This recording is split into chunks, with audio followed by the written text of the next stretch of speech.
2월 9일 새벽 예배를 하나님께 드리겠습니다. 오늘 우리에게 주신 하나님의 말씀 마태복음 9장 35절에서 38절의 말씀입니다. 예수께서 모든 도시와 마을에 두루다니사 그들의 회당에서 가르치시며 천국 복음을 전파하시며 모든 병과 모든 약한 것을 고치시니라. 무리를 보시고 불쌍히 여기시니 이는 그들이 목자 없는 양과 같이 고생하며 기신함이라. 이에 제자들에게 이르시되 추수할 것은 많되 일꾼이 적으니 그러므로 추수하는 주인에게 청하여 추수할 일꾼들을 보내주셔서 하라 하시니라. 아멘. 요즘 우리 주변에 보면 반려동물을 키우는 가정들이 참 많죠. 통계를 보니까 무려 1,500만 명 이상이 이 반려동물을 키우고 있다라고 하더군요. 그러니까 한 4가구 중에 1가구 정도는 반려동물을 이제 키우고 있는 것이죠.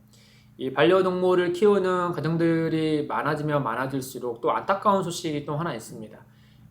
그만큼 이제 유기되는 동물들이 많다라는 소식이거든요. 한 통계를 보니까 하루에 370마리 정도가 유기된다라고 하고 또 2019년에는 무려 한 해 13만 마리가 넘는 동물들이 이제 유기되었다라고 하는 것을 봤습니다. 우리가 유기된 동물들이 무려 50% 정도가 이렇게 죽음을 맞이한다라고 해요. 자연사든지 또는 안락사든지 말이죠. 어쨌든 간에 주인에게 버림을 받고 또 이제 죽음을 맞이해야 되는 그런 소식을 접할 때 어떤간 동물이지만 참 안타까움을 우리가 갖게 되죠.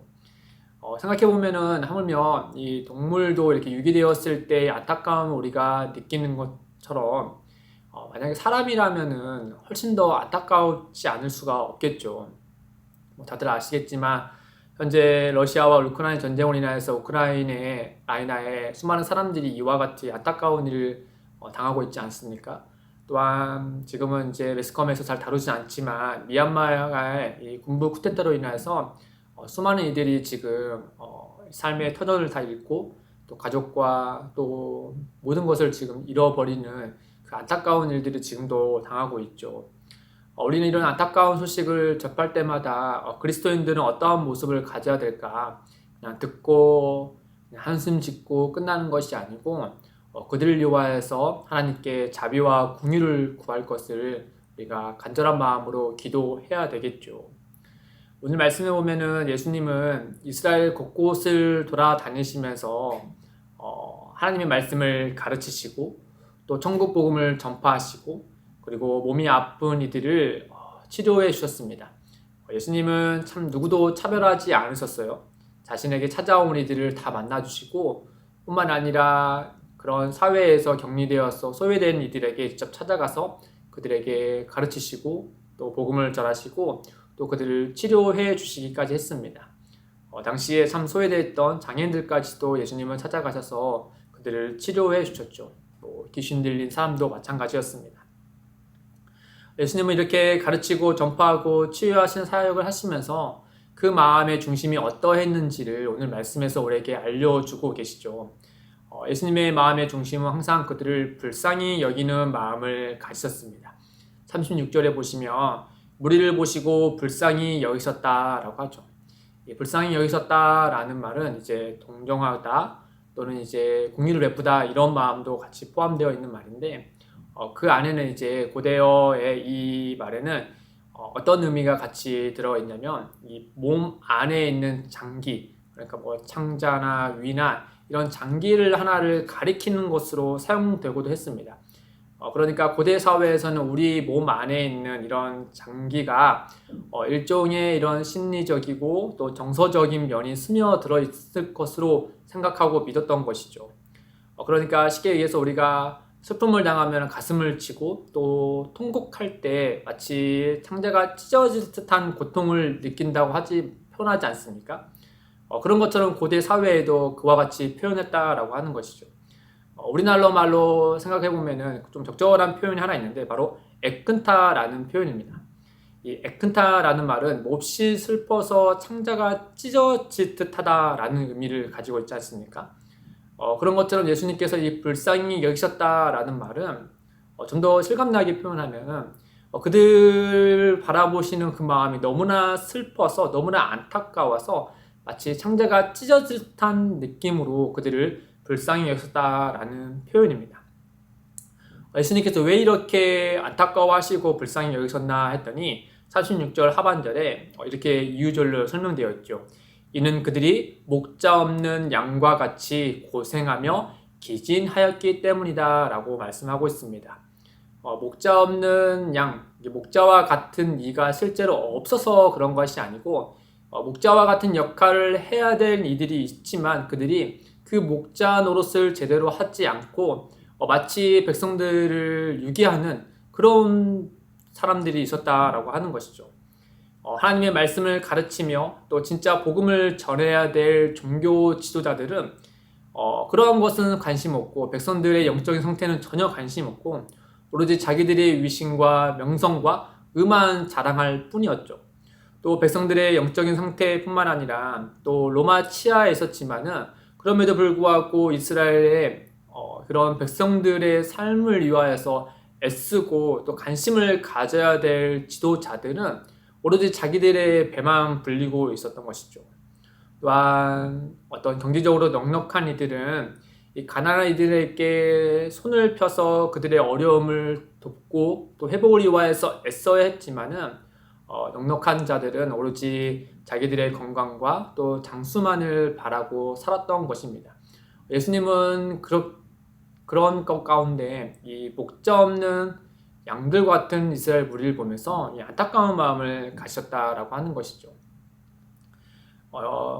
이에 대해서 하나님께서 에스겔 선지자를 통하여서 하신 말씀을 돌아보면은 그 말씀이 마치 예수님 시대에도 동일했다라는 사실을 우리가 알 수 있는데 이 에스겔서 34장 2절에서 5절 말씀 좀 길지만 제가 좀 말씀을 읽어드리면 주 여호와께서 이같이 말씀하시되 자기만 먹는 이스라엘 목자들은 화 있을진저 목자들의 양떼를 먹이는 것이 마땅하지 아니하냐 너희가 살찐 양을 잡아 그 기름을 먹으며 그 털을 입되 양떼는 먹이지 아니한도다 너희가 그 연약한 자를 강하게 아니하며 병든 자를 고치지 아니하며 상한 자를 싸매 주지 아니하며 쫓기는 자를 돌아오게 하지 아니하며 잃어버린 자를 찾지 아니하고 다만 포악으로 그들을 다스렸도다 목자가 없으므로 그것들이 흩어져서 모든 들짐승의 밥이 되었도다.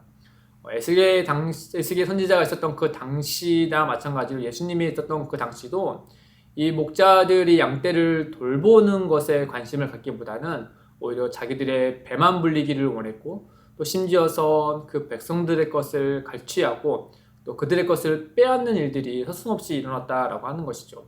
예수님은 그런 모습을 보면서 그들이 너무나 안타깝고 그 고생함과 기진함 속에서 그들을 불쌍히 여기셨다라고 하는 것이죠.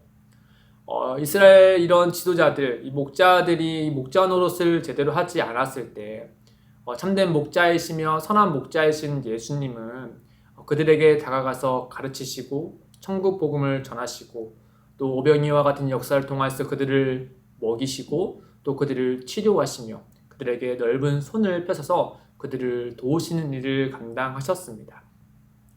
이렇게 목자 없는 양을 보면서 안타까워하시면서 예수님은 제자들에게 이와 같이 한 가지를 요청합니다. 37절과 38절 말씀을 보시면 이에 제자들에게 이르시되 추수할 것은 많되 일꾼이 적으니 그러므로 추수하는 주인에게 청하여 추수할 일꾼들을 보내주셔서 하라 하시니라. 그러니까 추수할 것은 많이 있으니 주인에게 추수할 일꾼을 보내주소서라고 강구하라 라고 제자들에게 이렇게 말씀하신 것이죠. 이 목자와 양에 대한 비유를 넘어서 추수할 일꾼과 추수할 곡식에 대한 비유를 넘어가시는데 목자 없는 양들에게 선한 목자가 필요하듯이 추수할 때 추수할 일꾼이 있어야 한다는 것이죠. 만약 추수할 때가 되었음에도 불구하고 추수할 일꾼이 없게 된다면 어떻게 될까요? 그 곡식들은 어떻게 될까요? 맞습니다. 그대로 썩거나 또는 짐승의 밥이 되고 말겠죠. 목자 없는 양의 삶과 마찬가지로 추수할 일꾼 없는 곡식들은 그와 비슷한 경지에 처하게 된다라고 하는 겁니다. 그렇기 때문에 예수님은 그들을 불쌍히 여기는 마음으로 제자들에게 이르기를 그들을 돌볼 자들 그리고 추수할 일꾼들을 보내달라고 하나님께 간구하라 라고 말씀하고 있는 것이죠. 따라서 오늘날 예수 그리스도 안에서 제자되는 우리들도 예수님의 말씀을 따라서 여전히 지금 가운데 목자 없는 양들과 같은 이들을 위하여서 하나님께 초소의 일꾼들을 보내주십시오라고 하나님께 기도해야 한다라고 하는 겁니다. 무엇을 위해서 기도할까? 세 가지인데요. 하나는 죽어가는 영혼들을 주님의 몸된 교회에 인도해 주실 것을 바라며 기도해야 되겠죠. 둘째는 이걸 또 넘어서 사회 속에서 최소한의 안전을 보장받지 못하는 이들을 위해서도 우리는 같이 기도해야 됩니다. 그리고 마지막으로 가장 중요한 것은 예수님처럼 무리를 불쌍히 여기는 마음을 주실 것을 하나님께 기도해야 되겠죠. 이 마음이 있을 때 하나님께 기도하게 될 것이고, 또 하나님께 이 마음을 구하고 기도할 때 하나님 우리에게 한 영혼, 또 잃어버린 그 영혼들, 목자 없는 영혼들을 위하여서 간절한 마음으로 기도할 수 있도록 주님께서 우리를 인도해 주실 것입니다. 사랑하는 성도 여러분, 예수님의 제자인 바울은 이 마음으로 빌립보 교회 성도들을 위해서 기도했습니다. 이 빌립보서 1장 8절에 보면은 바울이 이렇게 표현하는데요. 내가 예수 그리스도의 심장으로 너희 무리를 얼마나 사모하는지 라고 하면서 그들을 위해서 기도합니다. 예수 그리스도의 심장, 곧 오늘 우리가 읽은 말씀처럼 무리를 불쌍히 여기는 그 예수 그리스도의 그 마음이겠죠. 우리는 모두는 예수 그리스도의 그 심장으로 우리에게 속한 가족과 교회와 그리고 다음 세대와 또 우리 주변에 있는 어려운 이웃들을 사랑함으로 그들을 위해서 기도해야 할 것입니다. 그러할 때 자비하시고 긍휼이 많으신 하나님 아버지께서는 반드시 우리의 기도를 응답해 주셔서 우리에게 좋은 일꾼과 좋은 것을 허락해 주실 것입니다. 어쩌면 그 사람이 그 좋은 것이 그들의 곁에 있는 우리 자신일 수도 있겠죠. 하나님은 그들을 위하여서 우리의 손을 넓게 펴라고 우리를 그 자리로 인도하셨을 것입니다.